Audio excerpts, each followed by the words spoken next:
Bonsoir à tous et bonsoir à toutes. Je suis effectivement ravie d'avoir encore le plaisir et l'honneur d'animer cette webconférence pour les 3 sites de l'ESCAZ. Effectivement, en étant ancienne étudiante, je connais en tout cas le parcours de formation et les valeurs que porte l'ESCAZ, et c'est aussi ce qui fait mon engagement auprès de l'école, comme le soulignait Christine.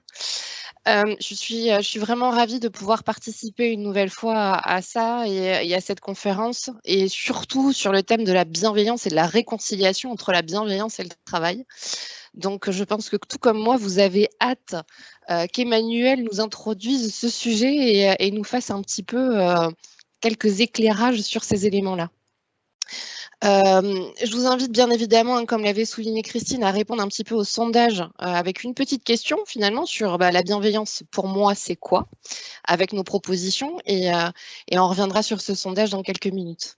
Alors, je vais laisser la parole dans quelques instants à Emmanuel, effectivement, pour ce sujet-là. Alors, j'ai la lourde tâche de présenter Emmanuel. Alors, comment présenter Emmanuel en quelques mots?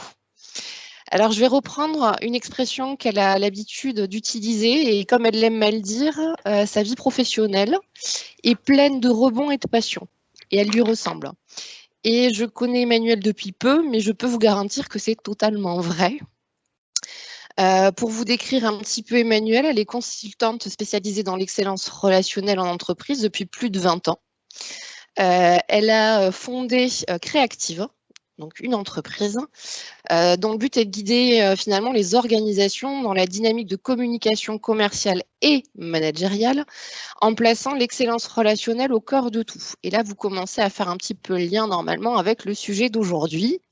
Et puis, il y a un an, puisque Créactive, ce n'était pas suffisant pour Emmanuel, et bien Wunjo est arrivé, a vu le jour, et c'est une entreprise, une organisation qui est dédiée à la qualité de vie au travail.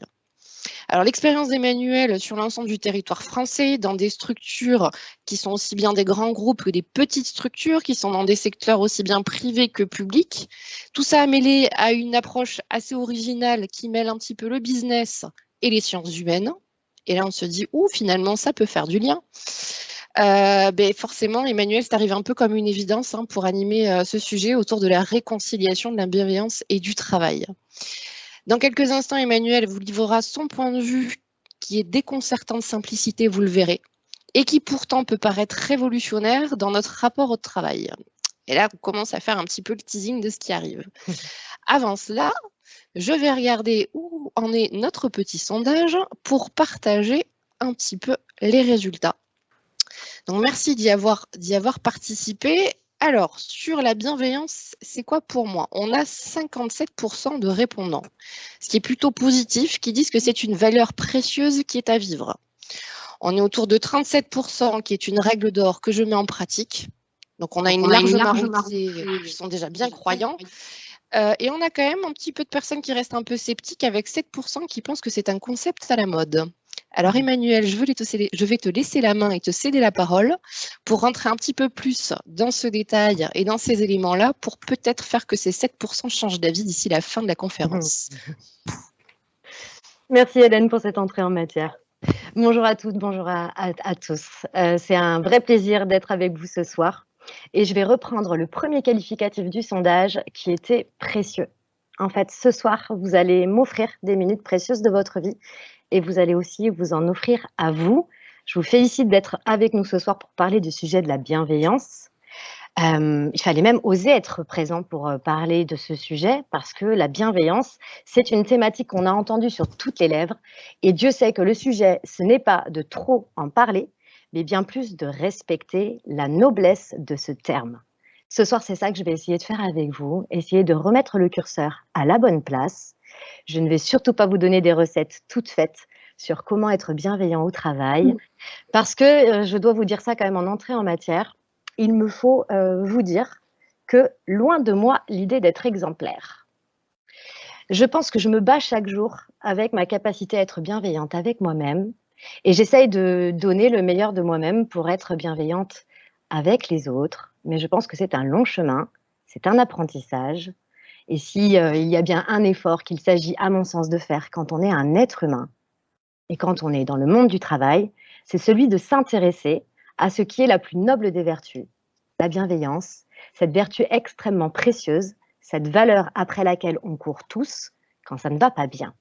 Est-ce que vous avez remarqué qu'on dit tout le temps bienveillance, bienveillance? Oh, il y en a marre de ce terme. Mais par contre, dès qu'on ne se sent pas bien, dès qu'un collaborateur a des difficultés, alors il dit je manque de bienveillance dans mon entourage professionnel. Il y a comme une forme de dichotomie. Et c'est un peu la raison pour laquelle ce soir, on a décidé que cette webconférence aurait une thématique qui est elle aussi à l'exemple, à l'identique, basée sur une dichotomie. Comment on peut réconcilier bienveillance et travail? Dès le départ, dans la formulation, on entend qu'on est en train d'opposer cette vertu, cette valeur noble qu'est la bienveillance, et finalement l'exercice du travail.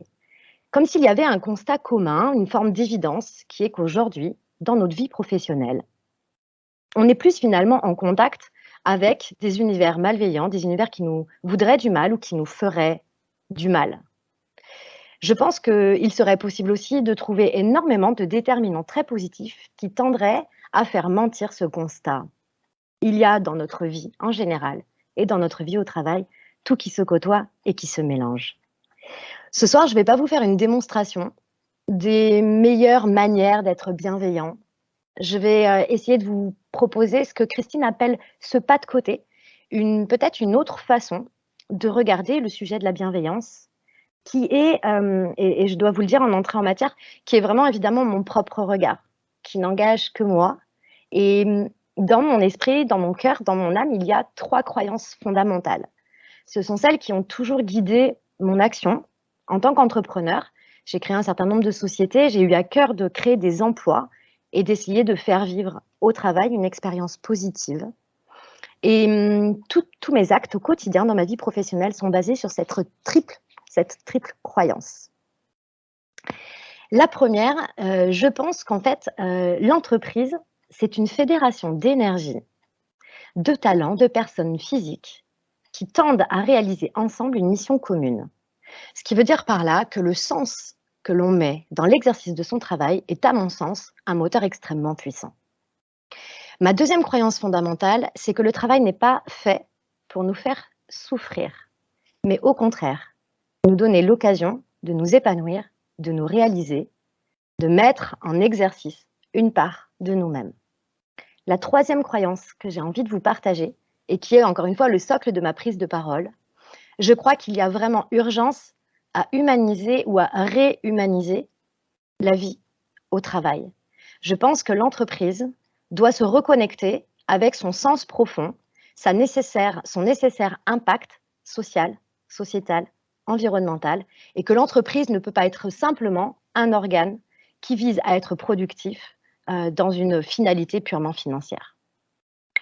Le propos que je vais vous partager ce soir s'appuie sur... alors, je vais vous partager l'écran. J'espère que vous le voyez bien. N'hésitez pas à me le dire si ce n'est pas le cas. Le propos que je vais vous tenir ce soir est organisé en 3 parties. D'abord, vous savez, en tant qu'être humain, on est des êtres de mental, des êtres de réflexion. On a besoin de réfléchir, on a besoin de nourrir notre esprit. Donc, dans un premier temps, je vous propose de partager une forme de définition de ce qu'est la bienveillance en général et la bienveillance au travail en particulier. Ensuite, une fois que notre mental sera nourri, l'idée, c'est de faire descendre l'information jusqu'à cet organe extraordinaire dont nous sommes tous dotés, qui s'appelle le cœur. L'idée, c'est de faire vivre chez vous, de vous connecter à l'énergie de l'envie, de créer chez vous une forme de motivation pour que vous puissiez mettre votre attention ce soir sur ce sujet et évidemment à l'issue de cette conférence. On se demandera donc en quoi la bienveillance au travail est un enjeu aujourd'hui plus que jamais. Et dans une troisième partie, quand on a effectivement bien compris ce dont on parlait et quand on a envie et qu'on est motivé pour regarder le sujet, évidemment, on a besoin d'avoir des clés d'action, des idées extrêmement concrètes, d'avoir des exemples et des illustrations qui permettent de savoir comment on peut vivre la bienveillance au travail. C'est donc à partir de ce plan que je vais vous proposer de prendre la parole pendant les 30 minutes qui vont suivre et on aura l'occasion dans la deuxième partie de cette webconférence, d'échanger et de débattre, parce que je n'ai pas raison, vous n'avez pas raison non plus, on a tous des points de vue, des regards, des expériences qui sont toutes bonnes à entendre. Alors, mettons-nous d'accord sur ce qu'on entend par bienveillance. J'aime bien reprendre les fondamentaux et regarder ce que le dictionnaire dit. Il dit que la bienveillance, c'est le fait d'avoir des bonnes dispositions envers l'humain. En étymologie, bénévolence veut dire de bonne volonté, qui nous veut du bien. Donc on entend tout de suite l'idée de porter une belle intention, une intention noble. En Angleterre, on a une double traduction du mot bienveillance. On peut la dire goodwill, cette attitude positive, et on entend parler du care. C'est un mot qui vient aussi de plus en plus en France, notamment dans l'univers médico-social. Donc on entend derrière ces mots-là la notion d'engagement et de générosité dans la relation. J'aime bien aussi revenir au sage stoïcien Marc Aurèle, qui, comme je vous le disais en entrée en matière, estime que la bienveillance serait une forme de méta-valeur, finalement la plus noble des valeurs. Donc on entend dans le mot de départ la portée positive, c'est-à-dire que la bienveillance, ça serait vraiment une valeur qui est liée au bien, à l'art et à la manière de faire bien. Vous allez m'entendre ce soir beaucoup paraphraser ce mot avec l'expression prendre soin. J'aime me dire que veiller au bien, c'est prendre soin de la personne humaine, s'intéresser réellement à elle, lui porter une attention sincère. Et finalement, quand on prend soin de quelqu'un, de soi ou de l'autre, on cherche à offrir et à s'offrir de la sécurité. Je vais y revenir tout à l'heure, mais on va voir que l'être humain est une magnifique machine qui a des mécanismes de réaction qui guident ses actions, ses réactions, ses comportements, et que la plupart du temps, ce qui va nous faire agir est lié à notre besoin de sécurité physique et de sécurité psychologique. On a en France, je crois que le dernier sondage parlait de 90% des travailleurs français, des travailleuses, qui vivent une carence d'estime d'eux-mêmes, c'est-à-dire qu'ils ne sont pas à l'aise avec leur sentiment de sécurité, avec eux-mêmes. Je pense que la bienveillance, qui consiste à aller donner de la sécurité à la personne que l'on est et à l'autre, est vraiment cette capacité à accepter la personne telle qu'elle est, à lui donner l'autorisation, la permission d'être qui elle est et d'agir telle qu'elle est. Alors, quand on a défini la bienveillance, on peut tout de suite se poser la question de comment je peux compléter la phrase. Je vais bienveiller, mais je vais bienveiller sur qui? Vous savez, on pense toujours que la bienveillance, c'est un acte qui doit être exocentré. C'est-à-dire que notre responsabilité, notre devoir est de faire preuve d'altruisme et d'aller prendre soin des autres. Bien sûr, la bienveillance consiste à prendre soin des autres, mais elle consiste aussi à prendre soin de soi. J'entends, même à distance et sans vraiment vous voir, déjà des objections qui arrivent dans les esprits. Je ne vais pas m'occuper de moi, ça serait égoïste, pour pas dire égocentrique. Je dois avant tout veiller au bien des autres et non pas au mien. On a beaucoup grandi, allez, j'ai envie de dire 25-55 et encore c'est une cote mal taillée. On a beaucoup grandi avec des injonctions éducatives qui nous disaient qu'il ne fallait pas qu'on s'écoute, que penser à soi, c'était égoïste. Et pourtant, je pense qu'on a vraiment le devoir moral, mais qu'on a aussi le pouvoir de prendre soin de nous-mêmes. Pourquoi est-ce qu'on doit prendre soin de soi? Moi, j'ai envie de dire pour 3 bonnes raisons. La première, c'est que très clairement, l'autre ne peut absolument pas m'aider sur tout. On prend souvent l'exemple, vous savez, dans les avions du masque qui tombe en cas de dépressurisation de la cabine et que si la jeune maman ne met pas le masque sur son visage, elle ne pourra pas aider son jeune enfant à côté d'elle. Si je le ramène dans le monde professionnel, il n'y a personne qui peut mettre vos chaussures de sécurité à votre place sur un chantier. Et les exemples peuvent être déroulés à l'infini. Personne ne peut vous aider sur certaines choses. La deuxième raison, c'est parce que alors je vais parler plutôt des Français, les Français, les Françaises au travail, n'ont pas forcément la culture d'exprimer à l'autre ce dont ils ont besoin. Et vous allez voir que ça va être l'essentiel de ma prise de parole ce soir, c'est-à-dire que nombre d'entre nous n'a pas forcément identifié ce qui était le bien pour lui. Parce que quand on dit de veiller au bien, prendre soin de ce qui va faire du bien à l'autre, s'est-on vraiment posé un jour, introspecté pour se demander ce dont on avait besoin? Si je n'ai pas identifié ce dont j'ai besoin, ou alors si je l'ai fait, mais que je ne sais pas le dire, ou je saurais le dire, mais en fait, je n'ose pas le dire, alors l'autre ne peut décemment pas m'aider. Il ne peut pas marcher dans ma tête, il ne peut pas présupposer de mes besoins. C'est la deuxième raison pour laquelle je pense qu'il faut absolument bien veiller sur soi. La troisième, c'est parce que quand bien même j'aurais identifié ce sur quoi il s'agit de bien veiller sur moi, quand bien même je l'aurais exprimé et que l'autre l'aurait entendu, potentiellement, l'autre va s'occuper de moi à sa manière, du mieux qu'il pourra sans aucun doute, avec beaucoup de bonnes intentions, mais il ne fera peut-être pas exactement ce dont j'ai besoin.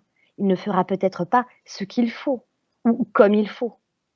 Donc, je n'ai pas d'autre choix que de m'occuper de moi. Mais ça ne veut pas dire que la bienveillance s'arrête à cet acte égocentré. Il s'agit aussi de s'occuper de l'autre, évidemment. Il faut bien veiller sur les autres. Nous sommes tous acteurs de la qualité de la vie en général des autres et au travail en particulier. Je dirais qu'avant tout, c'est une histoire altruiste. L'être humain est un animal social. Il y a une forme de contrat moral dans la vie en société qui consiste à être dans la fraternité, à faire preuve de solidarité. Et puis, on a tous un pouvoir insoupçonné d'améliorer la vie de l'autre. Quand il y a cette jeune recrue qui passe la porte du bureau, pardon, notre capacité à lui sourire, à l'accueillir, à lui dire des petits mots pour lui permettre de se sentir inclus et faire partie d'eux, c'est notre responsabilité et ça fait un bien fou. Quand vous avez une collègue qui est en difficulté et que vous lui offrez un coup de pouce sur un dossier, inviter à déjeuner une alternante qui resterait dans un coin ou faire preuve de vigilance partagée quand on est sur un chantier par exemple. Donc je pense que prendre soin de l'autre, c'est avant tout une histoire altruiste, mais je vais être un petit peu dure et en même temps honnête. Je pense que c'est aussi extrêmement égocentrique de s'occuper des autres. Pourquoi ? Parce que tout être humain a envie d'aider, a envie d'être utile à l'autre, parce qu'il récolte, par cet acte bienveillant et centré sur l'autre, une excellente image de lui-même. Mon besoin d'estime de moi-même, la valeur que je m'accorde, vient être finalement musclée. Je vais venir gagner en image de moi, en fierté, parce que je vois que je suis utile à l'autre et je reçois ça en retour. Et puis, je crois que c'est aussi une histoire finalement égoïste que de prendre soin des autres, parce qu'on a tous envie de vivre une expérience de vie agréable avec les autres. Et c'est quand même beaucoup plus agréable de travailler avec des gens qui vont bien qu'avec des gens qui vont pas bien. Au final, prendre soin de soi, prendre soin de l'autre, génère un effet de contamination positive. Je vais oser utiliser l'expression contamination positive. Parce que en bienveillant sur moi, je donne l'envie à l'autre de bien veiller sur lui-même. Il va y avoir un effet d'inspiration. Et puis l'autre, si je bienveille sur lui, en fait, je vais lui donner envie en retour de bien veiller sur moi. Il y a une forme de réciprocité qui existe dans la nature humaine. Alors tout ça, si on parle de bien veiller, mais dans le cadre du travail. J'aime à distinguer le fait de prendre soin et de bien veiller sur l'individu et sur l'individu travailleur. Parce qu'on parle là pour l'instant de bienveillance en général, mais ce droit et ce devoir, ils ne s'arrêtent pas à la porte de l'entreprise. Il y a une espèce de croyance ancestrale qui veut qu'on ait deux personnes et qu'on laisserait à la porte du bureau notre éducation, nos valeurs, nos croyances, nos états d'être, nos états d'âme. On vient au travail avec ce personnage, vous voyez, tout blanc, tout neutre, c'est la personne que l'on est, l'individu, l'être humain. Et en fait, on vient au travail l'habiller avec ce costume de manière symbolique, mais en fait, on vient prendre soin au travail également de la personne dans le rôle qu'elle occupe. C'est-à-dire dans la fonction qui est la sienne, dans les tâches qui sont les siennes, on vient prendre soin également de la qualité du travail qu'il peut produire, parce que la qualité de son travail va nourrir la qualité de la vie qu'il va vivre. Hein? Donc, j'entends des personnes qui parlent. Je le remets avec la feuille que tu m'as donnée. Merci de couper vos micros, s'il vous plaît, pour le bien de la conférence. Donc, quand je prends soin de l'individu travailleur, je prends soin de la personne humaine, mais je prends soin aussi du rôle qu'elle occupe à l'occasion de son travail, de ce qu'elle fait, de qui elle est quand elle travaille. Je prends soin aussi de ses efforts et pas seulement de ses résultats. On a tendance en France à beaucoup offrir de valorisation à l'être humain au travail lorsqu'il a atteint des objectifs. Et dans les pays nordiques, par exemple, ou en Angleterre, on est beaucoup plus centré sur la valorisation des efforts ou sur la qualité de la personne humaine qui est en train d'exercer ce rôle. Donc, c'est pareil pour les autres travailleurs. Quand je vais prendre soin d'eux, je vais prendre soin à la fois de la personne et du rôle qui est exercé par elle. Et ce, dès le départ, dès l'intégration, dès l'onboarding, dès les premiers instants où la personne rentre dans l'entreprise, jusqu'à son départ. On voit des entreprises aujourd'hui qui mettent un soin tout particulier à prendre soin de l'expérience que vont vivre les travailleurs dans les derniers instants où ils sont au travail. Mais l'espace-temps dans lequel on prend soin des travailleurs, ce n'est pas seulement ni à l'entrée ni à la sortie, c'est tout le long de la collaboration. Dieu sait que depuis 2 ans maintenant, la qualité de la vie au travail s'est largement dégradée. Le niveau de risque psychosocial est en train d'exploser. Le taux de burn-out a été multiplié par 2 en moins de 2 ans. Je ne veux pas vous plomber le moral ce soir, évidemment, mais juste vous dire que c'est tout au long de la collaboration, chaque instant, qu'on a la possibilité de porter attention à l'autre et notamment d'avoir ce rôle qu'on appelle le rôle de sentinelle en QVT, cette capacité à être centré et attentif à l'autre dès qu'on sent qu'il y a un comportement, un mot, quelque chose qui montre que la personne elle est en train de se décentrer, de se désaligner de sa nature habituelle. C'est une vraie invitation à faire preuve de bienveillance et de vigilance partagée. Alors, en quoi est-ce que c'est un enjeu? Et j'ai pas envie de vous faire la liste de tout ce qui est constaté sur le terrain. Je pense que si vous êtes là ce soir, c'est que vous avez envie de vivre de la bienveillance, d'en vivre peut-être davantage, d'être davantage acteur aussi du climat social et de l'expérience que tout le monde fait au sein de votre entreprise. Alors, s'il y avait encore des irréductibles, et j'entends que c'est encore un petit pourcentage dans notre sondage ce soir, j'aimerais leur dire qu'il existe des centaines d'études scientifiques qui maintenant font véritablement la démonstration du cercle vertueux qu'il existe entre le sentiment de bien-être des collaborateurs et leur performance opérationnelle, donc évidemment la performance économique et financière de l'entreprise. Je vais vous présenter un schéma qui, selon moi, représente les bénéfices et le cercle vertueux de la qualité de la vie au travail basée sur des comportements bienveillants. Vous voyez, en bas, il y a cette notion individuelle. Moi, travailleur, l'individu, ce qu'il a à gagner à être bienveillant et à bénéficier de bienveillance, c'est, en bas à gauche, le bien-être, se sentir bien. Il y a un véritable bénéfice humain à avoir une belle qualité de vécu du travail. Si je l'amène au niveau collectif, au niveau de l'entreprise, on appelle ça la performance sociale. Si je reviens au niveau individuel et que je regarde plutôt la partie droite, l'individu travailleur a envie de bien faire. Je ne connais personne qui le matin se lève en allant au travail et se dit « Tiens, aujourd'hui, comment je vais faire pour mal faire mon travail ?» On veut tous être heureux, on veut tous se sentir bien et on a tous envie d'être compétents, d'être efficaces, de contribuer à réaliser des objectifs communs. Il y a un bénéfice opérationnel, celle de la qualité du travail. Ce bénéfice opérationnel contribue à la performance économique. Et c'est là où, en fait, il y a une véritable boucle vertueuse. C'est que si, à titre individuel, je me sens bien, je me sens heureux, je dispose de mon plein potentiel, je peux déployer mes ailes, je peux me réaliser personnellement. Je n'ai qu'une seule envie, c'est de contribuer à la performance du collectif dans lequel je m'inscris. Plus je vais être efficace, plus je vais voir augmenter la qualité de mon travail individuel et par ricochet, la qualité du travail collectif. Au niveau collectif, c'est exactement le même cercle vertueux. Alors c'est bien, on a défini ce qu'était la bienveillance, on a vu que c'était important de bien veiller sur soi et sur les autres, qu'il y avait vraiment tout intérêt pour ce qui est du vécu, de la vivance, mais aussi de l'efficacité, à se comporter de la manière la plus bienveillante possible, envers soi et envers les autres. Mais la phrase n'est pas complète parce que finalement, quand on dit être bienveillant sur soi et sur les autres, il y a une omission simple dans la phrase. On a prévu de bien veiller sur quoi? Vous voyez?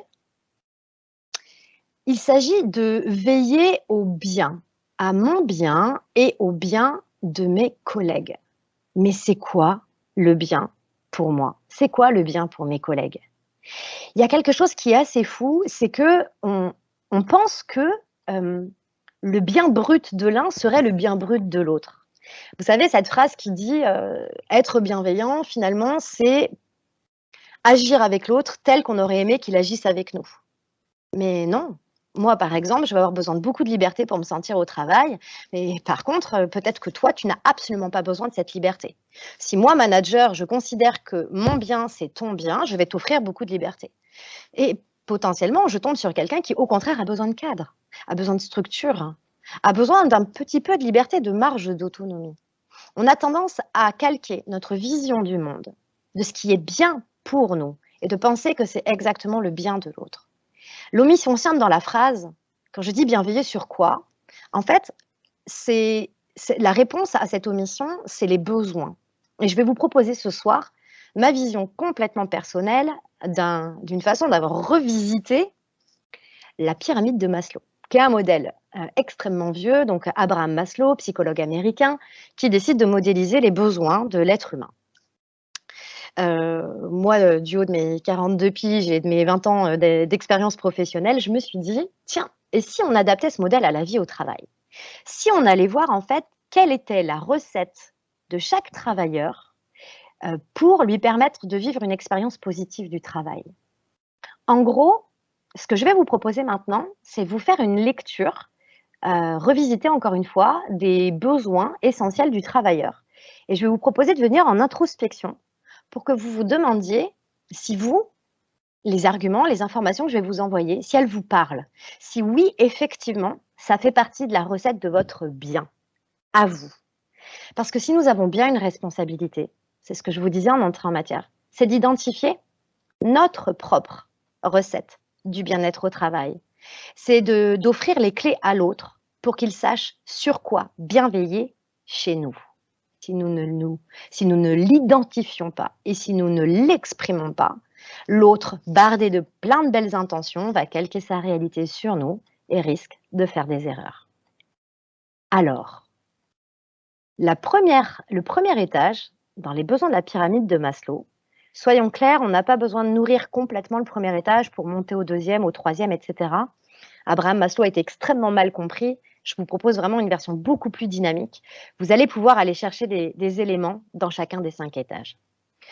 Abraham Maslow nous dit l'être humain a besoin, dans un premier temps, de vivre et de survivre. Alors au travail, ça se traduit comment? L'idée, c'est que si chaque matin vous partez au boulot en ayant peur d'y perdre la vie, vous allez vous sentir dans un sentiment d'insécurité extrême. On a besoin, quand on va au travail, de se dire qu'on ne va pas risquer d'y contracter une maladie, qu'on ne va pas risquer non plus d'y vivre des accidents. Donc, on veut voir notre intégrité physique préservée. Ne pas perdre sa vie à la gagner. Il y a un autre élément qui est intéressant dans la survie, qui est l'argent. On va tous au travail pour gagner notre vie. Il faut arrêter le tabou. Si demain, on gagne tous au loto, je ne sais pas qui pointe demain matin au travail. Soyons honnêtes. On va tous au travail à la base pour gagner de l'argent. Et dans le besoin de survie, il y a des travailleurs qui veulent qu'on bien veille, qu'on prenne soin de leur niveau de rémunération, considérant qu'ils ont besoin d'un salaire leur permettant, donc un salaire suffisant, leur permettant d'avoir une vie décente. Ok, peut-être que déjà vous projetez des situations que vous avez pu rencontrer. Le deuxième niveau dans les besoins du travailleur sont les besoins de protection et les besoins de confort. Nombre de travailleurs souhaiteraient qu'on prenne davantage soin de la douleur potentielle qu'ils peuvent ressentir au travail. Et quand je dis douleur, je ne parle pas que de douleur physique, je parle aussi des bobos de l'âme, des risques psychosociaux et de toute la façon dont le travail peut finalement devenir pathogène. Donc, il ne s'agit plus là de risquer de perdre la vie, mais de risquer de faire une expérience désagréable et douloureuse du travail. De la même manière, difficile d'avoir le sentiment qu'on prend soin de nous en tant que travailleurs si notre emploi est menacé, si notre niveau de rémunération risque de s'effondrer, si les conditions de travail ne nous mettent pas en sécurité. Si chaque jour je vais travailler en ayant peur qu'une dalle du plafond me tombe sur la tête, nécessairement je vais être en position de repli et je ne vais pas pouvoir offrir le meilleur de moi-même. Il y a un autre aspect que j'ai appelé l'ordre et l'organisation dans mon modèle. L'être humain, une grande partie en tout cas des êtres humains, ont besoin que les choses soient organisées, qu'il y ait de l'ordre, qu'il y ait une façon dont les choses sont rangées, organisées, dont elles se passent. L'être humain a besoin de routine, a besoin de choses qui se répètent.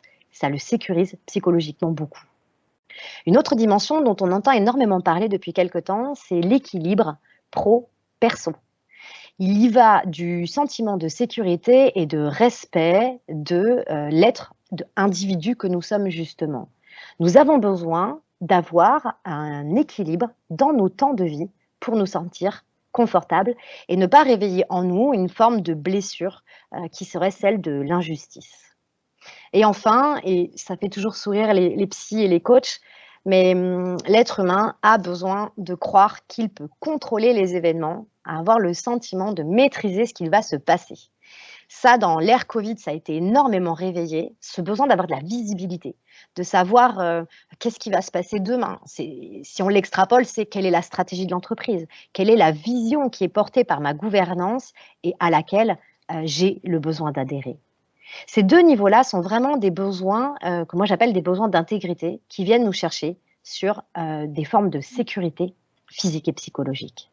Sur le troisième étage, on va commencer à toucher les besoins sociaux, de l'être humain animal social. Nombre de travailleurs se sentent en difficulté ou au contraire extrêmement à l'aise dans leur vie professionnelle parce qu'ils ont vraiment la sensation de faire partie d'eux. Leur sentiment d'inclusion est nourri. Ils savent qu'ils sont une partie prenante, importante, qui compte, d'un collectif de travail.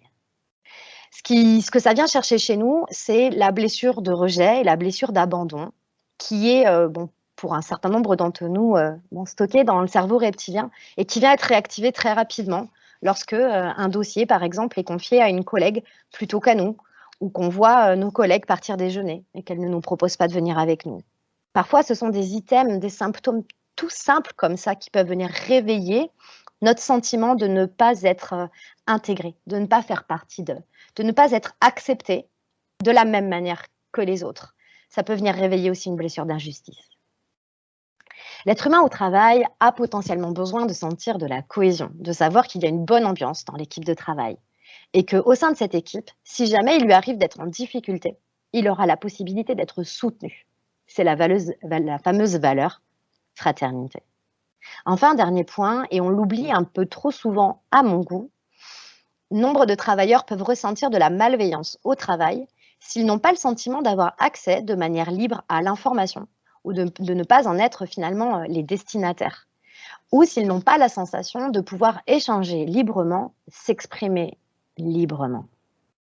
Toujours par peur du rejet et du regard des autres.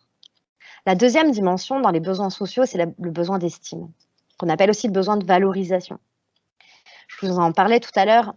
Nous, aujourd'hui, sur le terrain, ce qu'on voit, c'est 90% des travailleurs aujourd'hui réclament, hurlent leur besoin d'être reconnus, d'être valorisés. Ils ont besoin de se sentir utiles, d'être impliqués dans les projets et dans la vie de l'entreprise. Ils ont besoin qu'on reconnaisse à la fois la personne qu'ils sont, mais aussi leurs résultats, bien évidemment, et les fameux efforts qu'ils réalisent, qu'ils puissent bénéficier du droit à l'erreur. Un travailleur a besoin, dans le cadre du collectif dans lequel il travaille, non pas simplement de se sentir appartenir à, mais de sentir qu'à l'intérieur de ce collectif, il est apprécié pour qui il est respecté dans sa dignité humaine, qu'on l'autorise à être qui il est, qui il peut être, à faire de son mieux. Il a besoin d'être valorisé personnellement pour que ça nourrisse son sentiment d'estime de lui-même. Un dernier élément qui, à mon sens, peut contribuer à être bienveillant envers des besoins d'estime d'un collaborateur ou d'une équipe, c'est de leur offrir la possibilité d'avoir de l'influence sur le collectif, sur les décisions qui sont prises et sur la façon de vivre ensemble le travail. Le dernier étage, après ces besoins sociaux, certains détracteurs de Maslow disent qu'il ne s'agit plus de besoins, mais il s'agit de désirs. L'être humain au travail peut parfaitement se dire qu'il n'y a pas de risque pour son intégrité physique, que concrètement, sa vie au travail est sécurisante, confortable. Il se sent appartenir à, et puis il est globalement bien reconnu dans le travail qu'il réalise. Et pourtant, il part de l'entreprise. Et pourtant, il a l'impression qu'on ne prend pas soin de lui. Ce travailleur est en train d'exprimer un besoin d'accomplissement qui peut prendre plein de facettes différentes. Je vous en donne juste quelques-unes. On a, et je pense que ça va vous parler, des crises de sens. C'est le fameux why. Pourquoi je vais au travail ce matin? Pourquoi je travaille? Pourquoi je travaille? Pourquoi je vais au travail? Pourquoi je fais ce métier? Pourquoi je l'exerce dans cette entreprise? Pourquoi je fais partie de cette équipe et non pas d'une autre? Puis à quoi sert mon travail? À quoi sert le travail de notre équipe? Quelle est la mission? Quelle est l'utilité de notre entreprise? Qu'est-ce qu'on amène au monde en fait? Ces grandes questions de sens peuvent venir écraser en un claquement de doigts les 4 étages préliminaires qui seraient complètement comblés. On voit des travailleurs aussi qui ont besoin qu'on prenne soin de leur envie de s'accomplir en prenant des responsabilités, en relevant des challenges, qu'on leur fasse confiance, qu'on leur donne de l'autonomie dans leurs décisions, dans leur organisation, dans leurs actions, qu'on leur fasse confiance, qu'on les laisse agir tels qu'ils sont et qu'ils puissent finalement aller exploiter, venir finalement découvrir leur potentiel, oser utiliser leur créativité pour donner le meilleur d'eux-mêmes. Un dernier point, c'est la petite puce qui est en bas à gauche, là, avoir des perspectives. Nombre de travailleurs réclament vraiment cette possibilité d'inscrire leur expérience aujourd'hui chez vous, dans cette entreprise, dans ce service, pouvoir l'inscrire dans un parcours où il y aurait de la cohérence, où il y aurait le sentiment de grandir. Et Dieu sait que grandir pour l'un n'est pas grandir pour l'autre. On n'a pas tous envie d'être manager, on n'a pas tous envie d'être dirigeant. Non, être chef d'entreprise d'une grande boîte, c'est pas non plus le Graal socialement. Chacun met vraiment un sens très particulier derrière ce besoin de perspective, ce besoin d'avoir un parcours. Ok, je viens de vous donner ma vision de prendre soin de quoi. On prend soin d'une recette personnelle. Chacun d'entre vous, là, ce soir, a pu, en m'écoutant, se dire « Ok, moi, il y a ça qui me parle. Ça, c'est vraiment très important pour moi. Tiens, d'ailleurs, en ce moment, c'est un peu pas évident. Ça, c'est très important pour moi. Et waouh, quel bonheur. C'est exactement ce que je vis. » L'idée, ça serait, en fait, dans l'idéal, que tout le monde fasse cet exercice d'aller introspecter les zones sur lesquelles il souhaite voir de la bienveillance exercée envers lui-même, et que aussi chacun d'entre nous, on puisse prendre notre responsabilité et se prendre en main et se dire, tiens, mon besoin de sécurité psychologique, peut-être qu'en fait, ce n'est pas à mon collègue, à mon manager, à mon patron de nourrir mon besoin, par exemple, d'estime de moi-même. Si j'ai un gouffre d'estime de moi-même lié à des histoires dans mon enfance, dans mon adolescence, dans le début de ma carrière professionnelle, je peux risquer de courir après des signaux qui vont venir remplir un puits qui est un puits sans fond. Et peut-être que j'ai un travail à faire sur moi-même pour apprendre à mieux m'aimer, à m'offrir davantage de valeur, à mettre un fond dans ce puits pour que quand je percevrai des signaux extérieurs de reconnaissance, eh bien, la petite goutte vienne se rajouter au niveau de l'eau qui commence à s'accumuler plutôt que d'aller se perdre dans les méandres de la nature. J'aimerais juste finir ce soir, je regarde le timing, sur ce que moi, c'est la modélisation que je vous propose sur les fameuses sphères de la responsabilité. Je dis fameuse parce qu'on n'a jamais autant parlé de la responsabilité des entreprises, leur responsabilité sociale, sociétale, environnementale. Et on oublie que trop, que chacun d'entre nous, on a un rôle à jouer au sein des entreprises et des organisations.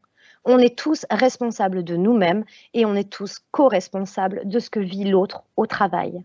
Et quand je dis l'autre, je parle de mon collègue direct, je parle de mon manager, je parle de mon patron et je parle aussi des autres, c'est-à-dire des collectifs de travail dans lesquels on œuvre. Le modèle que je vais vous proposer très rapidement pour finir ma prise de parole, c'est une façon graphique et visuelle qui me permet de modéliser, selon moi, les sphères de la responsabilité en matière de bienveillance au travail. Il ne vous aura pas échappé qu'on a une petite bulle rose sur la gauche qui s'appelle moi, une petite bulle bleue qui s'appelle toi. Et puis une bulle qui nous englobe, toi et moi, qui s'appelle nous. C'est notre relation à toi et à moi au travail. Et puis on fait partie tous les deux, et avec peut-être plein d'autres nous, d'une grande équipe. Volontairement sur ce soir, pour les besoins de l'exercice et évidemment par manque de temps, je vais me limiter au regard sur les parties prenantes internes dans l'entreprise. Je ne vais pas vous parler de la bienveillance avec les clients, les fournisseurs et les partenaires. Veuillez m'en excuser, ce n'est pas qu'il n'ait pas d'importance, mais il y a déjà tellement à dire. Donc moi, j'ai une responsabilité. Je vais commencer par vous parler de ma responsabilité individuelle. Je vous parlerai de ta responsabilité individuelle et je finirai par notre responsabilité collégiale. Ma responsabilité individuelle, elle est de 4 ordres. Le premier, je pense que vous l'aurez compris, ma première responsabilité, c'est de prendre soin de moi-même. C'est ma qualité de vie au travail. Personne ne peut être mieux placé que moi-même pour cultiver ma joie et pour me dire le matin, tiens, ok, positive attitude, je vais essayer de mettre des lunettes roses sur la vie, d'être souriant et de donner de l'énergie positive autour de moi. Exemple, c'est un exemple. Je peux aussi être attentionnée envers toi. Donc, prendre soin de toi, prendre soin de ton expérience du travail, de ta QVT. Par exemple, si je suis chauffeur de bus, que je travaille dans une entreprise de transport et que le soir, lorsque je dépose mon bus au dépôt, je n'ai pas refait le plein. Je sais parfaitement que demain, mon collègue, lorsqu'il arrivera pour prendre sa retournée, il aura un bus qui sera à sec. C'est un tout petit signe, mais c'est un signe très important de prise de soin envers l'autre.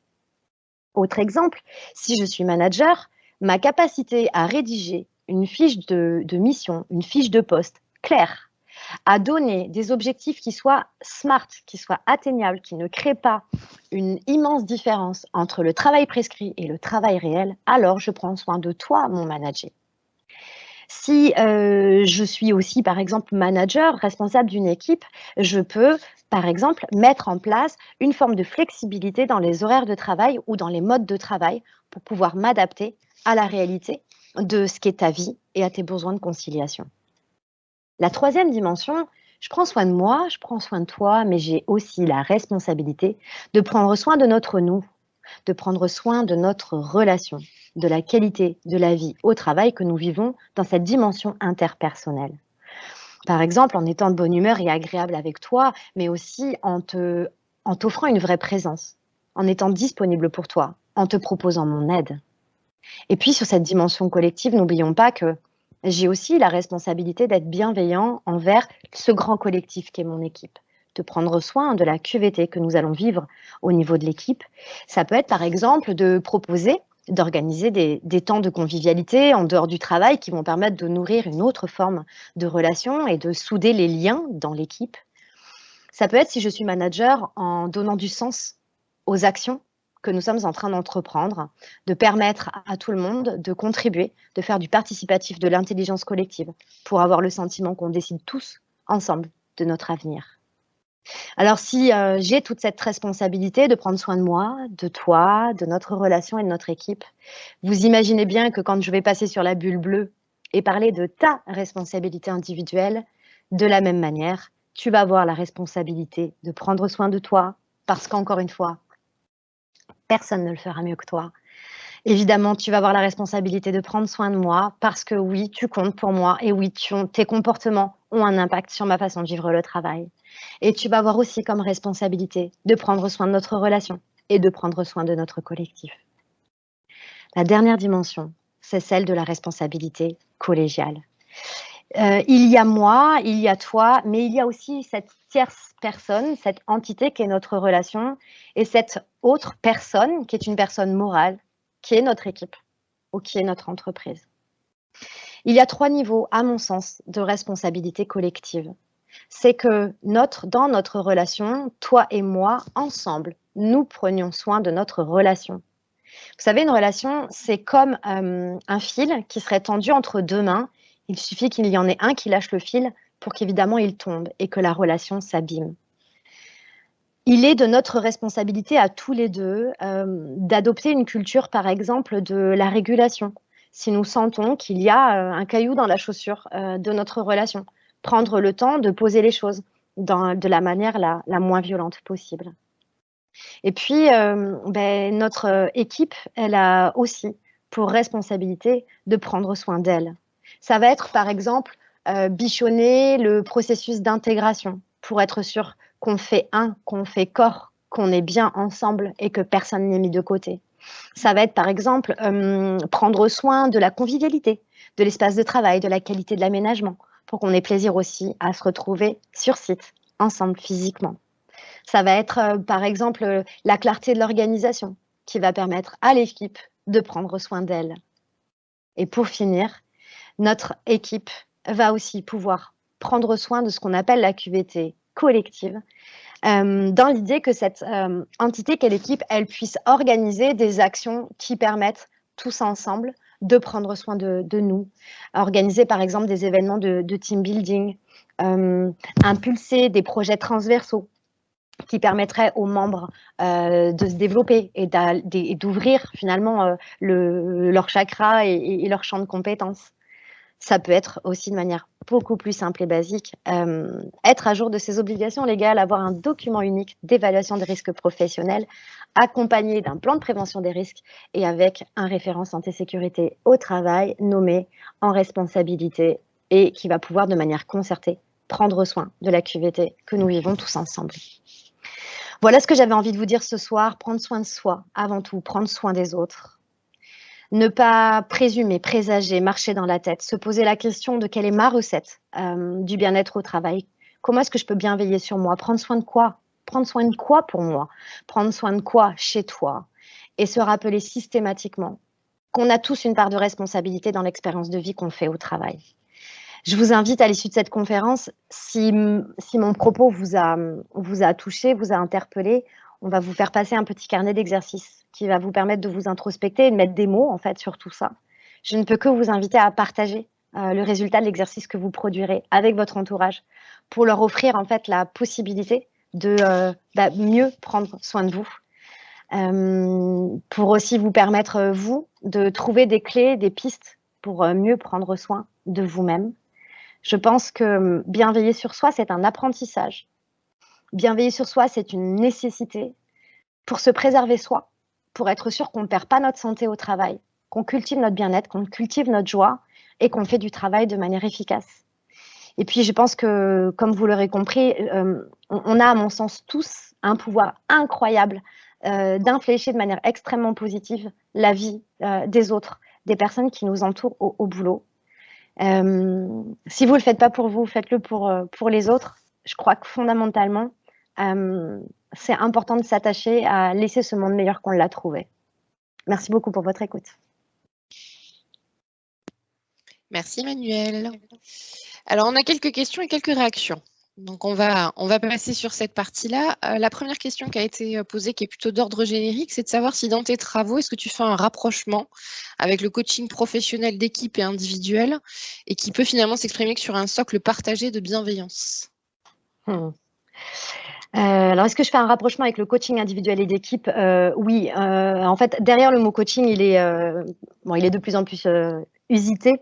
Tout coach, c'est accompagner, purement et simplement. Donc, l'idée de pouvoir accompagner les êtres humains dans leur individualité, à mieux se connaître, à mieux se comprendre, à mieux partager avec les autres ce qui est important pour eux, je pense que le coaching individuel est un outil fabuleux pour grandir dans cette connaissance de soi et donc pour contribuer à un bien-vivre collectif. De la même manière, le coaching collectif permet de créer ces espaces justement bienveillants, des espaces où on est censé avoir le droit, s'autoriser à être soi, à mettre dans le champ des choses, des parts belles, puis aussi des parts sombres.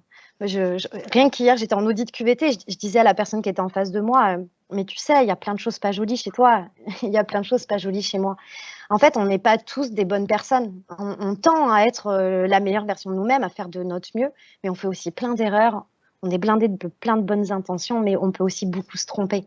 On a le droit de se tromper une fois, bon, allez, 2 fois, mais pas 3. Et les coachs, en ce sens, à mon sens, peuvent créer le cadre qui permet d'offrir cette parole et de faire cet apprentissage. J'espère que je réponds à la question. Ben, on nous le dira au travers du chat. Alors, c'est bien parce que les questions continuent à arriver. On avait une question aussi sur, tu sais, quand tu partageais la façon de prendre soin de soi, prendre soin du travailleur. Est-ce que tu as des exemples à partager que tu aurais vus ou que tu aurais vécu sur la façon dont on peut faire de prendre soin de soi du travailleur tout au long de sa carrière dans l'entreprise? Puisque tu mettais en avant effectivement que c'était bien de s'assurer de l'intégration, que c'est intéressant effectivement de s'assurer aussi que la fin et la vision avant de quitter l'entreprise restent positives. Mais finalement, comment on peut faire pour l'étaler sur tout le long d'une carrière? Est-ce que tu as des exemples, voilà, à partager sur ça? Oui, j'en aurais des dizaines. Je pense que c'est important que chacun d'entre nous, déjà, on apprenne à faire l'indistinction entre la personne qu'on est et celle qu'on présente au travail. On a souvent parlé des difficultés à être authentique et à être sincère au travail. Regardons, ne serait-ce que dans les entretiens de recrutement, cette capacité qu'on peut avoir à donner le meilleur visage de nous-mêmes pour plaire à la personne qui est en face de nous, quitte à venir marcher et écraser complètement des parts de nous-mêmes. C'est vraiment à courte vue parce que tôt ou tard, la personne qu'on est, en fait, elle rejaillit. Je ne crois sincèrement pas qu'on a deux corps, deux esprits, deux cœurs. Enfin, c'est pas jouable. Si vous avez été éduqué avec l'idée qu'il faut être utile aux autres, ça va être un moteur très puissant chez vous. Et donc, si au travail, un jour, on vous fait comprendre qu'on pourrait très bien se passer de vous, vous allez avoir, et là j'espère que vous faites le lien, votre besoin de sécurité qui va s'effondrer. J'ai l'exemple là d'un service communication marketing à qui on a dit que de toute façon, en situation économique complexe, c'était le premier service qui saute. Il y a un niveau de pression et de stress dans ce service qui est extraordinaire, qu'il n'y avait pas avant qu'on pose ces mots-là. Dans les besoins de l'être humain en général et de l'être humain au travail, ce qu'il faut bien entendre, c'est que c'est extrêmement mouvant. C'est-à-dire que si là, je sais pas moi, Thierry qui est connecté, Thierry, il prend son petit carnet d'exercices et dit « Ok, chez moi aujourd'hui, besoin 1, c'est celui-ci, 2, 3, 4 ». Si Thierry, et je touche du bois, il lui arrive un malheur, sa recette personnelle du bien-être au travail, en fait, elle va bouger en un quart de seconde. S'il change de service, s'il change de manager, s'il perd un proche, la recette, ce qui fait que Thierry, il aura l'impression de prendre soin de sa vie et qu'on prend soin de lui, en fait, les curseurs va littéralement bouger. Et donc, je crois, si j'essaie de répondre à ta question, que c'est tout au long de notre vie qu'il s'agit de s'observer, de prendre cette forme de prise de hauteur et de venir à l'intérieur de nous. Et donc, du coup, aussi d'être attentif aux autres et à leur façon de bouger. Je suis toujours très épatée par... nous, on intervient souvent quand il y a des cas de burn-out parce que c'est aussi beaucoup... Enfin, c'est mon histoire, donc j'ai une sensibilité très forte à ça. À chaque fois, les collègues disent « on sentait qu'il y avait un truc qui n'allait pas ». On la voyait, en fait, glisser dans le toboggan. On se rend compte qu'il y a quelque chose qui ne va pas, mais en fait, on ne sait pas comment agir. Et souvent, on ne sait pas comment agir parce qu'en fait, on ne connaît pas vraiment ce qui se passe pour la personne parce qu'on ne sait pas vraiment comment elle est câblée, tout simplement. Ça me fait, je vais enchaîner sur une question qui est arrivée plus tard, mais qui est parfaitement en lien avec ton commentaire, puisqu'il y a un partage qui a été fait dans le chat d'un constat sur le fait que dans certaines écoles, et je pense qu'on peut même extrapoler dans certaines entreprises, que les personnes sont poussées à être des requins, dans le sens dont on le comprend. Et finalement, la question, c'est est-ce que être un requin tel qu'on l'entend et tel qu'on pousse apparemment les gens à l'être, est-ce que c'est compatible avec cette notion de bienveillance ? Bah, si vous êtes un requin au milieu des requins. Ouais, pardon pour l'ironie. Dans ma vision des choses, et encore une fois, ça m'appartient, derrière le terme requin, pour moi, il y a l'idée d'aller croquer l'autre. Et j'ai pas l'impression que dans Les Dents de la Mer, le requin, il avait envie de faire des câlins à cette pauvre petite nageuse qui, moi, personnellement, m'a traumatisée toute mon enfance. Donc, si déjà, à la base, on dit... Soit un requin, ça veut dire mange l'autre, ça veut dire écrase l'autre, ça veut dire nourrit un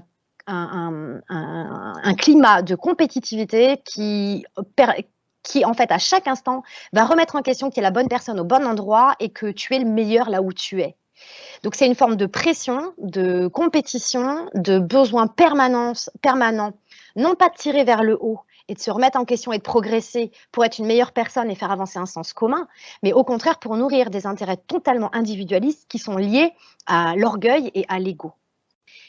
Il y a des boîtes, je pense à des boîtes de consulting par exemple, où la culture d'entreprise est énormément axée sur ces valeurs-là. Si vous êtes un type rouge 100%, vous avez l'esprit combatif et que vous, pardon pour la vulgarité, vous n'en avez absolument rien à foutre de comment se sentent vos collègues, mais allez dans ce genre de boîte. Ça sera bienveillé sur vous. Ça sera honorer votre culture en fait. Par contre, si vous avez du mal avec les gens qui passent leur vie à vous dévaloriser, ce qui signifie qu'ils ne s'accordent pas beaucoup de valeur à eux-mêmes à la base, hein, sinon ils ne s'amuseraient pas à vous écraser. Si vous n'êtes pas bien avec une collègue qui fait tout le temps la tronche ou un manager qui ne vous écoute pas, changez d'environnement. Alors ok, c'est facile à dire. On pourra en reparler. Ça me fait réagir sur une des dernières questions qui est arrivée aussi, c'est finalement comment un manager peut appréhender les besoins de chacun, puisqu'il y a il a plusieurs toits autour de lui.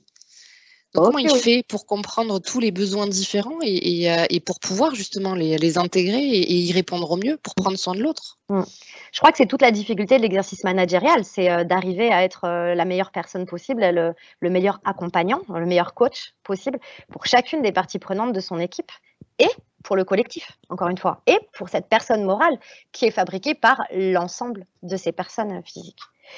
Ma réponse, ça serait de s'accorder le droit, le temps d'apprendre à les connaître individuellement.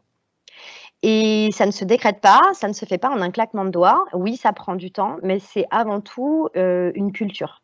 Nous, en qualité de vie au travail, typiquement, c'est intrinsèque dans notre philosophie de dire pour faire société, pour être équipe, pour coopérer de manière efficace et dans le bien-être, il nous faut nous connaître. Quand on dit il nous faut nous connaître, ça veut dire qu'il nous faut avoir accès à la part de toi qu'on appelle la part extime, c'est-à-dire ce que tu es OK pour mettre dans le champ et me raconter. J'ai pas besoin de connaître ta position sexuelle préférée, on s'en fout, ça n'a pas sa place au travail. Par contre, savoir que tu as été battu pendant toute ton enfance, savoir que dans ton dernier job, tu n'as jamais eu d'augmentation en 10 ans, savoir qu'en fait, il y a des choses qui comptent pour toi. Prendre le temps d'apprendre à se connaître, c'est, à mon sens, un investissement qui est extrêmement rentable sur le long terme. Mais encore faut-il que chacun ait envie de se connaître, que chacun fasse cet effort d'introspection pour aller se demander en fait à quoi il tourne et que chacun se sente libre de l'exprimer. Nous, on voit beaucoup de démarches qualité de vie au travail qui sont mises en place, où on crée ces espaces de discussion permettant de libérer la parole et d'oser exprimer des choses de soi et de son vécu et de ce qui est OK et de ce qui n'est pas OK, mais où finalement la parole, elle est faussement libre. C'est-à-dire, par exemple, on va faire des baromètres sociaux. Et alors moi, personnellement, je suis une anti-baromètre parce que sur le terrain, ce qu'on voit, c'est que la parole individuelle est écoutée pour remonter à un niveau collectif où toutes les datas sont consolidées, ça nous fait des jolis tableaux de bord qui clignotent et qui permettent de savoir bon an mal an ce qui se passe dans l'équipe. C'est pas comme ça qu'on peut savoir comment vont les gens. Il faut sortir de la vision collective, il faut aller sur de la vision individuelle et les managers ont beaucoup d'objections par rapport à ça, argumentant évidemment de droit, hein, le manque de temps. N'oublions pas, et je finirai par ça, que si chaque collaborateur était capable en 5 minutes de livrer sa recette de la qualité de vie au travail, c'est-à-dire ce qui lui permet d'être bien et ce qui lui permet de bien faire son travail, si chaque collaborateur avait pris la responsabilité de faire cet exercice et de la livrer à son manager, alors les EIM, les entretiens individuels de management, seraient sacrément plus productifs et les équipes fonctionneraient mieux. Et justement, tu fais comment quand tu as le toi en face qui ne souhaite pas se connaître et qui ne souhaite pas partager ses besoins? Ou alors, si j'extrapole encore plus, c'est comment je fais pour prendre soin de l'autre si son besoin finalement est peut-être limite antinomique avec le mien, voire carrément en opposition avec mes valeurs. Bon, la question de départ, c'est est-ce qu'il a envie que tu prennes soin de lui? Il y a un syndrome qui est très fréquent chez les personnes très exocentrées, très altruistes, le syndrome du sauveur, de mettre une cape dans le dos et de vouloir toujours prendre soin des autres et d'anticiper leurs besoins. Vous savez, c'est quand votre maman elle vous servait de l'eau dans votre verre à table avant même que vous ayez soif. Il n'y a rien de pire que d'être sauvé par quelqu'un alors que vous ne lui avez pas demandé d'aide. Ça, c'est pareil, dans la philosophie QVT et dans la communication non violente en général, vraiment une règle d'or. On ne prend soin de quelqu'un alors sur des moments bien précis, hein, qu'à partir du moment où la personne elle vous a demandé clairement d'avoir de l'aide. Sur le socle de départ, prendre soin de l'autre, c'est avoir l'attitude qui paraît la plus alignée avec la culture de l'entreprise et donc en cohérence aussi avec vos propres valeurs. C'est très difficile d'offrir à l'autre ce dont il a besoin si c'est quelque chose qui est antinomique avec vos valeurs. Et auquel cas, moi, le conseil que je donne sur le terrain dans ces cas-là, c'est de verbaliser la chose. C'est de dire, là, tu vois, par exemple, tu me demandes de chronométrer tes temps de travail parce que tu as envie de savoir si tu es productif. Moi, personnellement, si je chronomètre tes temps de travail, j'aurais le sentiment de te fliquer, de te surveiller et je suis super pas à l'aise avec l'image que ça me renvoie de moi. Donc, en fait, s'il te plaît, j'entends ton besoin de te chronométrer, mais ce que je te propose, c'est que tu te chronomètres tout seul et je veux pas l'info et je veux pas savoir quand tu le fais. Et, s'il te plaît, me fais pas ça. Nourris ton besoin, mais ne m'implique pas là-dedans. Bon, c'est un exemple. Hein. En fait, il y a tellement de cas. Tellement de cas.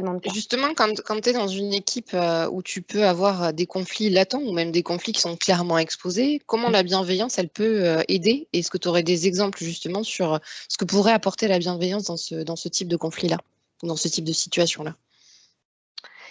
Je pense que la bienveillance est le socle de la communication non violente en cas de conflit. Bon, il y a toute une méthodologie qui est proposée évidemment en communication non violente. Et il y a une étape dont j'ai assez peu parlé, c'est l'observation. Je vous en ai parlé un tout petit peu quand je vous invitais à être des sentinelles au travail. Il y a cette capacité à observer l'autre. Donc à l'observer avec nos yeux, à l'observer avec nos oreilles et à aller capter des signaux qui sont des signaux non verbaux. Quand il y a un conflit, le conflit il n'éclate pas comme ça du jour au lendemain. Il y a une montée, il y a une progression. Il y a toujours un conflit de valeurs interne, c'est-à-dire que je ne peux pas me mettre en colère et avoir envie de manger l'autre et de le dominer si la relation est fluide et si mes besoins et mes valeurs sont nourris. Ça veut dire que si en amont, j'ai identifié, j'en reviens, pardon, mon disque il boucle, hein. Si j'en reviens à avoir observé ce qui est important pour l'autre, à avoir observé ce qui est important pour moi, alors je vais mettre beaucoup plus de lisibilité, de conscience, de sens, de clarté sur ce qui est en train de nous opposer. Ce qui nous oppose, ce n'est pas le fait que j'ai pas remis du café dans la machine. Ce n'est pas ça le problème. Le problème, c'est que quand tu ne remets pas du café dans la machine, moi, ça vient en conflit avec ma valeur qui est le respect. Parce que je considère que quand tu fais ça, en fait, tu me manques de respect. Donc, c'est cette capacité, je pense, des exemples dans la vie du travail, en fait, il y en a presque à chaque instant. Cette capacité à observer, en fait, ce qui va créer la divergence dans les besoins, ce qui va créer le non-respect de certaines valeurs qui sont extrêmement importantes pour soi et pour l'autre. Et justement, il y a une réaction qui est liée à ça et qui est aussi une question, c'est dans ton analyse et ce que tu as pu vivre par rapport à des obstacles systémiques notamment, qui font que les conditions de travail ne sont pas si souvent bienveillantes, c'est quoi l'analyse que toi tu en ressors? L'analyse des conditions de travail malveillantes. Alors moi, je suis un foutu patron, hein, ça fait 20 ans que je suis à mon compte, je suis une ancienne vice-présidente de MEDEF, CJD, enfin tout le team. Donc j'incarne la voix du patronat. J'espère d'un patronat humaniste et responsable. Et en même temps, je pense que je suis la patronne la plus protectionniste du travail qui soit. Ceci étant dit, je suis OK pour tirer à boulet rouge sur un certain nombre de patrons, comme je vais tirer à boulet rouge sur des managers ou sur des travailleurs. Je pense que le sujet des conditions de travail est un sujet qui a été assez mal mené, assez mal regardé. D'abord parce qu'on s'est posé la question de qu'est-ce qui fait notre bien-être au travail il n'y a quand même pas si longtemps que ça.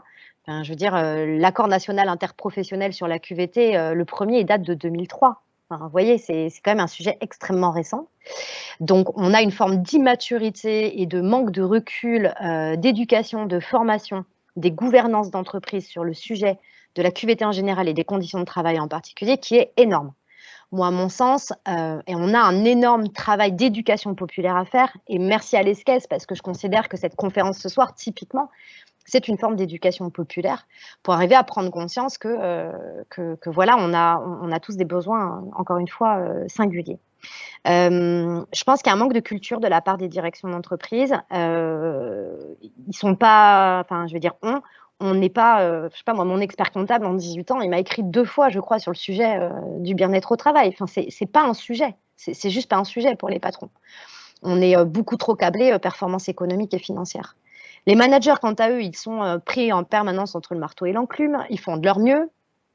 Ce sont souvent des techniciens qui n'ont donc pas développé leur fibre humaine, leurs compétences managériales, en fait, hein, tout simplement. On leur dit de manager des gens, mais en fait, déjà, ils ont du mal à se manager eux-mêmes. Et franchement, je ne veux pas du tout les critiquer ou leur jeter la pierre. C'est hyper dur de se manager soi-même. Je crois qu'il n'y a pas de métier plus dur aujourd'hui que d'être manager. Voilà, clairement. Et puis, sur la question des conditions de travail, je crois que les travailleurs, pour finir, ils ont eux aussi leurs responsabilités. Vous en connaissez beaucoup, vous, autour de vous, des travailleurs qui osent dire quand ça ne va pas? C'est facile de reprocher à un patron de ne pas donner ce qu'il faut ou à un manager de ne pas faire ce qu'il faut, mais est-ce qu'à un moment donné, vous avez osé dire les choses? Je vais prendre un exemple concret. Lors d'un récent audit, là, QVT, j'étais en entretien individuel avec une dame qui, en fait, était complètement démotivée et elle avait purement et simplement perdu le sens de son travail. Mais il lui a fallu, au bout de 45 minutes d'entretien, on a réussi à mettre le doigt que le problème, c'était ça. Je veux dire, est-ce que c'est la faute du patron si elle a perdu le sens du travail? Est-ce que c'est la faute du manager? Enfin, sortons de la faute à l'autre, quoi. À un moment donné, prenons nos responsabilités, faisons du mieux chacun de notre côté. Mais par contre, je crois qu'on n'a plus le droit en 2022 de ne pas avoir cette lisibilité, en fait, sur ce dont on a besoin et de l'exprimer à l'autre. On a aujourd'hui le cadre pour ça. Même légal. Ça me donne envie de réagir et de débattre pendant des heures, mais on a un timing, donc Oui. j'essaye. Je vais grignoter un peu de temps et je m'en excuse par avance parce qu'il y a encore 2-3 questions et elles sont hyper intéressantes aussi. Justement, pour réagir sur ça et sur le manager, il y a un commentaire qui a été partagé et qui est tellement vrai dans les organisations, c'est qu'on dit finalement on demande souvent aux managers de façon générale de s'occuper de la QVT, on lui demande beaucoup de choses, mais qui s'occupe de la QVT du manager? Ma réponse, c'est toi-même, manager. Occupe-toi de ta QVT. Prends soin de toi. Encore une fois, il n'y a personne qui pourra mieux prendre soin de toi que toi-même. Et puis, ose dire que tu as un sujet. Là, on parle des managers, mais les DRH. Mais mon Dieu, être DRH depuis 2 ans. Faut être motivé, hein. Faut avoir la foi. Et pas seulement être un technicien du métier à aimer faire des payes et des plans de formation. Il faut vraiment aimer l'humain, vraiment. Donc, manager, si tu es en train d'hurler que tu es toi aussi un sujet et qu'on ne s'occupe pas de toi, sois exemplaire, prends soin de toi, ça donnera envie à tes managers de prendre soin d'eux-mêmes, ça donnera envie à tes managers de prendre soin de toi, ose dire ce dont tu as besoin et fais-toi respecter de ta hiérarchie. Donne-leur aussi cet exemple et tu veux faire quoi? Tu veux passer toute ta vie à pas voir tes enfants grandir, à rentrer stressé, à te demander ce que tu fais là? Oui. On va revenir sur des notions que tu avais abordées. Je pense que c'est des petits éclaircissements complémentaires sur l'interprétation que tu as faite et ta lecture de la pyramide de Maslow. Oui. Pour revenir un peu sur cette notion de manque d'accomplissement, et effectivement, je pense que quand tu as parlé du sens au travail, d'utilité de son travail, de sens et de ce que j'apporte dans la société au niveau global, je pense que ça a allumé pas mal de lumière. Et on a eu une réaction justement pour revenir un peu sur ce sujet-là et de dire, mais est-ce que finalement le manque d'accomplissement remet en question les besoins précédents en termes d'estime et d'appartenance? Ah ouais, alors, je vais prendre l'exemple, les gens qui travaillent par exemple dans l'humanitaire sont capables de sacrifier les 4 premiers étages sur l'autel du sens au travail. Je prends autre exemple, moi je fais la moitié de ma vie dans l'économie sociale et solidaire et notamment dans le secteur de l'insertion par l'activité économique. Les personnes qui bossent dans l'IAE sont à tel point convaincues de l'utilité de leur métier, qu'elles sont capables de faire des horaires de dingue, d'avoir des locaux pourris, de courir après l'argent en permanence, de manquer de temps pour faire du lien entre elles. Enfin, on est en fait, ce haut de la pyramide, je pense que Maslow, à l'époque, sciemment, il l'avait mis tout en haut, un peu façon maçonnique, vous voyez, façon le Graal, enfin, voilà, le chakra violet de tout en haut. Bon, je pense que c'est une part de nous qui est extrêmement importante et qu'on s'autorise plus ou moins à aller visiter. Certains d'entre nous n'ont absolument pas grandi dans des environnements familiaux ou éducatifs où on leur a donné la possibilité de poser la question pourquoi. Enfin, combien il y a d'enfants, quand ils ont dit pourquoi à papa ou à maman, on leur a dit parce que. Enfin, c'est-à-dire qu'ils n'avaient pas le droit de se poser la question du why. Il fallait mettre la table, il fallait faire ci, il fallait avoir des bonnes notes. Mais à quoi ça sert d'avoir des bonnes notes? Il faut avoir des bonnes notes parce qu'il faut avoir des bonnes notes. Et 2 claques même à la limite. Donc déjà, on n'a pas tous la même liberté d'accès à cette question-là. Certains d'entre nous sont un peu pris dans les griffes de ça. Et puis d'autres sont capables tellement de nourrir ce besoin d'accomplissement et d'être utiles au monde qu'ils sont capables d'abîmer, d'avoir un salaire pourri. Par exemple, dans l'humanitaire, c'est flagrant. Donc voilà, j'ai envie de te répondre ça. Il y a les deux. On peut complètement abîmer les autres étages sur l'autel du besoin d'épanouissement et de sens. La dernière question que je vais avoir, j'en ai d'autres qui sont arrivées dans le chat et je m'en excuse, effectivement, le timing étant contraint, on n'aura pas le temps malheureusement de répondre à ces dernières questions. La dernière et après l'autre, c'est plutôt un axe de réflexion ou en tout cas une ouverture. Il y a une question qui est très intéressante puisqu'on dit qu'aujourd'hui, on demande de plus en plus, il y a une injonction même auprès des entreprises et des organisations et des managers à être bienveillants. Et finalement, la question qui est posée, est-ce que c'est pas devenu un mot un peu galvaudé et s'il n'y aurait pas un autre mot pour le remplacer? Je suis désolée parce qu'en fait, c'est vraiment ce que j'ai dit en tout démarrage de conférence, mais j'ai pas dû être assez explicite et j'étais peut-être un peu un diesel qui a besoin de démarrer. En fait, moi, on se moque régulièrement de moi parce que je parle de bienveillance toute la journée. Et pour moi, s'il y a de la bienveillance et de la responsabilité dans l'entreprise, alors on n'a même pas besoin de parler de QVT puisque tout se passe bien. Moi, j'ai aucun problème avec le mot bienveillance. Je suis en colère, oui, c'est l'émotion avec laquelle je suis connectée. Je suis en colère de voir à quel point ce mot a pu être galvaudé. Il a été transformé, il a été usité de 1000 manières, il a été complètement détourné. Et encore une fois, ce n'est pas le mot le problème. C'est le fait de ne pas incarner dans les comportements ce mot joli, magnifique, à la mode qu'on affiche. Je ne vais pas donner de nom. J'espère qu'ils ne sont pas là à la visio. Allez, les 3/4 des entreprises avec lesquelles j'ai échangé, COMEX, CODIR, dirigeants, DRH, où je vois la bienveillance écrite dans la charte éthique. Et je dis, waouh, c'est super, on va bien s'entendre. Alors, mais dites-moi, la bienveillance, concrètement, elle s'incarne comment chez vous? Alors, incarner, c'est un mot pas évident. Donc, elle se traduit comment dans les comportements, en interne et en externe? Tiens, en externe, par exemple, est-ce que avec vos clients, vos conditions générales de vente, elles font 252 pages écrites en Times New Roman Police 4? Ou est-ce que vos conditions générales de vente, elles tiennent en 4 lignes? Elles sont extrêmement claires, vous les avez explicitées. Est-ce qu'en interne, la grille de salaire, elle est transmise? Est-ce que quand vous remettez les bulletins de paye, ils sont fermés dans des enveloppes triplement scellées et posés dans les bannettes dans le noir?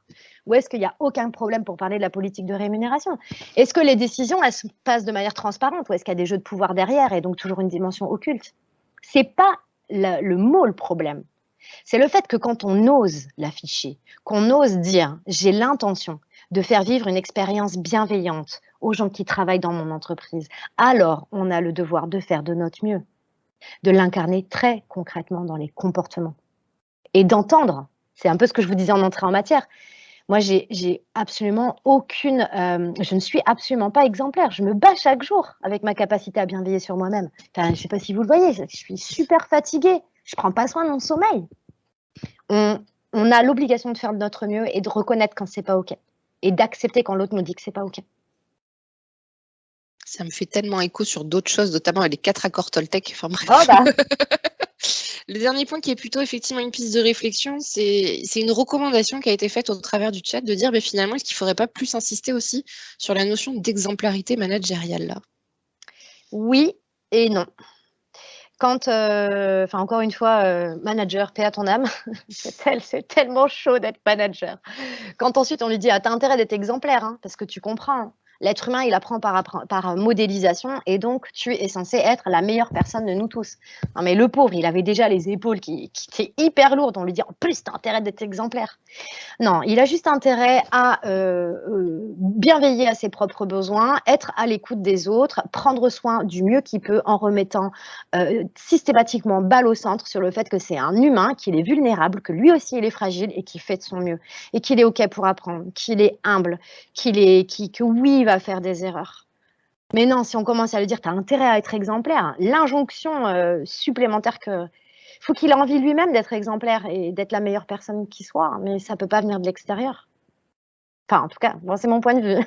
On Foutons-leur est la là paix. pour en discuter et effectivement pour partager ton point de vue. Merci, merci Emmanuelle. Merci Je à pense vous. qu'on peut résumer effectivement sur prendre soin de soi déjà, c'est la première étape, hein, et c'est pas forcément ce qu'on fait. Merci Hélène. Alors, une conclusion en quelques mots, c'est pas facile hein, après ce waouh que nous avons tous partagé. Peut-être que moi j'ai envie de vous dire que demain matin je vais mettre mes lunettes roses, donc ça tombe bien puisqu'on est à Toulouse, donc ça sera pas trop décalé. Et puis en premier, je vais penser donc à prendre soin de moi en responsabilité. Peut-être que le deuxième point qui viendra en parallèle, ça va être m'intéresser réellement à toi, à chacun, et prendre soin de toi pour savoir aussi ce qui compte pour toi. Et enfin, dans cette démarche de va-et-vient entre le collectif et l'individuel, ça me semble important et merci de cette notion de baromètre qui nous amène tous à penser qu'il faut absolument avoir des indicateurs de tendance, des choses qui sont modérées et dans le collectif, non. Il y a l'individu avant tout. Le troisième point, ça serait de s'engager dans un collectif, ensemble, de s'engager ensemble. Et peut-être qu'avant, demain matin et de changer de lunettes, moi j'ai envie ce soir de tout d'abord, Emmanuelle, Hélène, de vous dire à quel point vous comptez pour nous, vous comptez pour moi. Et agrandir ça et vous dire à tous, nos parties prenantes ce soir, que si vous êtes là, engagés dans ce collectif, vous avez vous aussi réalisé un acte engagé ce soir, ensemble, voilà, on a été engagés et vous partagez également que vous comptez beaucoup pour nous. Donc, ça me semble le point essentiel de cette fin de conférence. Un grand merci, voilà, avec beaucoup d'émotions à Emmanuelle et Hélène.